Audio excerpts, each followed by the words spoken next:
हम परमात्मा से यही कहें कि परमात्मा हमारे मन को भी ऐसा ही कर दे। तो एक कुछ पंक्तियां मुझे याद आ रही हैं कि जिस दिल में आपकी याद रहे प्रभु दिल मेरा। सोनू जी नहीं, अच्छा कल यहाँ पे किसी ने शिकायत करी हमें कि आप लोग भजन ज़्यादा सुना रहे हैं, कथा कम। अब हम आपको ये बताएं, हम सीधे सीधे कथा कहेंगे ना तो आपके दिमाग में जाएगी नहीं। जैसे जो ये पोल गाड़ा है ना हमने, ये पोल जमीन में डायरेक्ट नहीं गड़ता। पहले एक छोटा सा, इतना बड़ा सा एक छोटा सा पोल होता है, कील।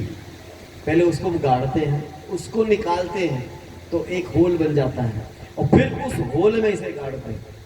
ऐसे ही कथा इत्यादि में पहले आपके मस्तिष्क को क्लियर किया जाता है, साफ किया जाता है और फिर उस पर कथा बैठाई जाती है। समझ रहे हैं आप? तो this is the only reason. ये ज्ञानमयी भागवत कथा और ज्ञानमयी तो है और संगीतमयी भी, कि जिस दिल में आपकी याद रहे प्रभु दिल मेरा वह दिल कर दो। राही न सही मंजिल की तरफ, हम नहीं है मंजिल की तरफ, हम परमात्मा की तरफ नहीं है। तो क्या कहा जा रहा है कि राही न सही मंजिल की तरफ, राही की तरफ मंजिल कर दो। हम भगवान से कह रहे हैं कि हमारे अंदर इतना सामर्थ्य नहीं है, तो तुम एक काम करो, हम गलत दिशा में जा रहे हैं तो अगर तुम इधर हो ना तुम इधर ही आ जाओ, हमारी दिशा गलत है। भगवान उम्र तो देखते होंगे, सुखदेव जी के लिए पूछा परीक्षित ने, तो महाराज ने कहा नहीं। ध्रुव की उम्र देखो 5 साल की थी, भगवान ने आके दर्शन दे दिए। तो फिर पूछा अच्छा जाति भी तो देखते होंगे, कुछ जाति ब्राह्मण है कि शूद्र है कि वैश्य है कि क्षत्रिय है। तो सुखदेव जी महाराज ने कहा बिल्कुल नहीं।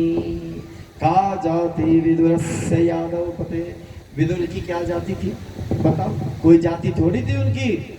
हुआ ये था कि दुर्योधन के राज्य में नीति के सबसे बड़े जो ज्ञाता थे वो विदुर जी थे। विदुर जी बार बार इनको सलाह देते थे कि ये तुम जो पांडवों के साथ कर रहे हो ना गलत कर रहे हो, तो इन्हें धक्के देके बाहर कर दिया। और जब ऐसा कर दिया गया तो कोई बात नहीं, उन्होंने सोचा जो भगवान की इच्छा।